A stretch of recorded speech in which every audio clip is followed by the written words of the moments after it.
मुख्य चुनाव आयुक्त ज्ञानेश कुमार का 2 दिवसीय यूपी दौरा। सोमवार से यूपी दौरे पर रहेंगे। तो चुनाव आयोग का प्रतिनिधिमंडल जमीनी स्तर पर चुनावी प्रक्रिया को मजबूत करने पर फोकस करता हुआ नजर आएगा।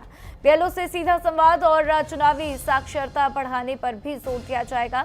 वरिष्ठ चुनाव अधिकारियों के साथ यूपी पहुंचेंगे ज्ञानेश कुमार। तो देखिए 27 के चुनाव और इनकी तैयारियां शुरू हो चुकी हैं। एसआईआर की प्रक्रिया पहले ही की जा चुकी है और ऐसे में अब 27 के चुनावों को लेकर ज्ञानेश कुमार का यूपी दौरा बहुत ही खास माना जा रहा है। तो देखिए इस मुलाकात में बहुत सी रणनीतियां बनाई जा सकती हैं कि कैसे यूपी में इलेक्शंस कराने हैं। 2 दिन का उनका दौरा जो है वो बहुत ही महत्वपूर्ण माना जा रहा है। तो जमीनी स्तर पर चुनावी प्रक्रिया मजबूत करने पर पूरा फोकस है कि कैसे जमीनी स्तर पर चुनावी प्रक्रिया को मजबूत किया जाए, इसीलिए उनका ये 2 दिवसीय दौरा बहुत ही खास है।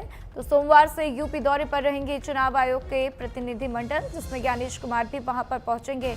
मुख्य चुनाव आयुक्त हैं और क्या कुछ उनकी बैठकों में चर्चाएं होंगी वो बेहद खास होंगी। तो देखिए यूपी एक ऐसा राज्य है, कहते हैं कि दिल्ली का रास्ता यूपी से होकर गुजरता है और यूपी में कई चरणों में चुनाव होते। कई बार हमने देखा 7 चरणों में चुनाव भी हुए हैं और इस बार कितने चरणों में चुनाव होंगे और क्या कुछ सुविधाएं होनी चाहिए, किन किन चीज़ों पर अभी भी काम किया जाना है चुनाव से पहले, इसको लेकर मंथन होता हुआ नजर आ सकता है। आलोक इस खबर पर ज्यादा जानकारी के लिए मेरे साथ फोन लाइन पर जुड़ चुके हैं, सीधा उनका रुख करते हैं।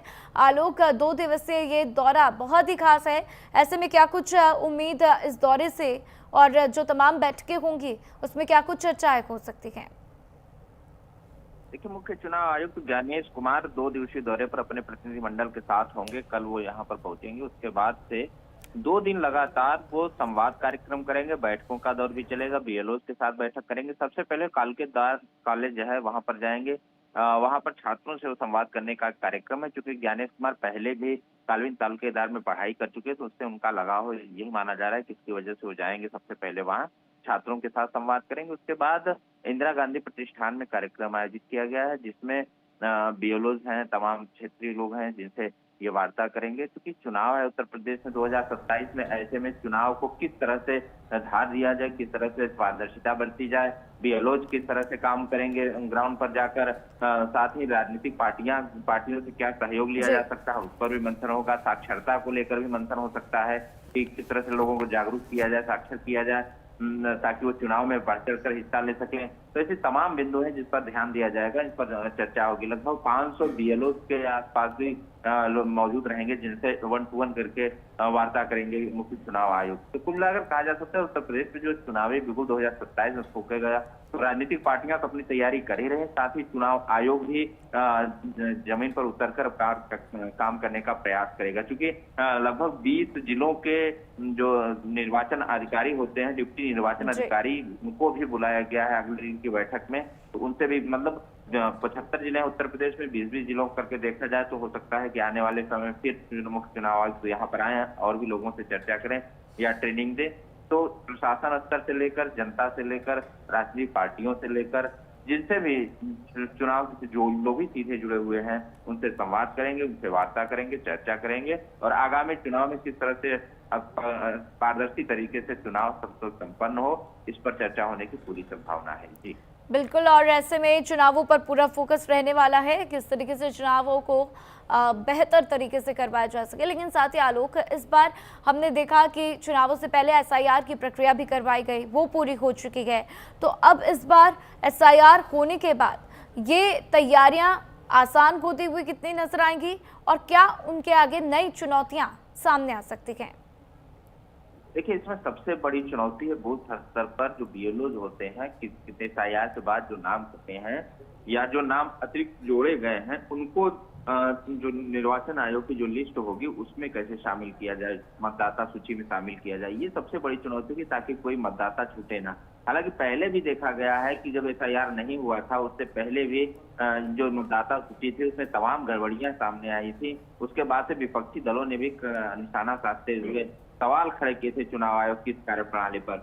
अब वो सवाल दोबारा न उत्पन्न हो, राजनीतिक गलियारे में इस सवाल की चर्चा न हो, इसको लेकर भी माना जा रहा है कि ज्ञानेश कुमार मुख्य चुनाव आयुक्त जो है उस पर चर्चा करेंगे। क्योंकि एसआईआर के बाद जो नाम काटे गए हैं पुनरीक्षण होगा जो है मतदाता सूची का, उस सूची में गड़बड़ी कम हो। इसीलिए बीएलओ स्तर के लोगों से मैंने पहले बताया कि लगभग 500 बीएलओ से वो के साथ बैठकर वो चर्चा करेंगे और उनको टिप्स देंगे किस तरह से इसको कार्य को अंजाम देना है। अब वो बीएलओ अपने आसपास के भी, अगर जो बीएलओ अनुपस्थित रहते हैं या नहीं, जिनको नहीं बुलाया गया, वो अपने आसपास के भी बीएलओ से चर्चा करके इस बात का जिक्र करेंगे कि हम लोगों को इस तरह से कार्य करना है। एक बड़ी चुनौती, वास्तविक में ये बड़ी चुनौती है मतदाता सूची को जो है लागू करना, क्योंकि मतदाता सूची में अगर कहीं भी गड़बड़ी आती है तो फिर विपक्षी दल, जो भी दल है या सत्ता पक्ष है, वो जरूर सवाल इस बात पर खड़ा करने लगते हैं चुनाव आयोग। तो इससे बचने के लिए इस पर गहन तरीके से कार्य किया जाएगा ताकि भविष्य में कोई सवाल ना खड़ा कर सके। जी बिल्कुल आलोक, और ऐसे में अब देखना होगा कि ये जो चुनौतियां सामने हैं, इन चुनौतियों को कैसे पार करते हुए चुनाव आयोग नजर आता है। साथ ही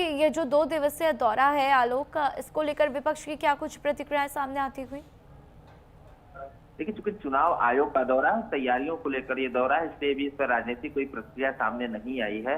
वजह है कि अभी क्योंकि राजनीतिक दलों के प्रतिनिधियों से मिल सकते हैं मुख्य चुनाव आयुक्त, तो अभी जब तक कोई ऐसी चीजें सामने नहीं आती हैं जो विपक्ष को लगे कि इस पर सवाल खड़ा किया जा सके, तब वो सवाल खड़ा कर सकता है। फिलहाल एक जांच दल के तौर पर ये आ रहे हैं अपनी प्रतिनिधियों के साथ और पूरे तरह से बैठकर इसका जायजा लेंगे। इसलिए इसका अभी राजनीतिक दृष्टिकोण से इसका कोई मायने नहीं निकाला जा रहा है, नहीं कोई राजनीतिक पार्टियां इस पर कोई अपना मंतव्य प्रस्तुत करना चाहती हैं।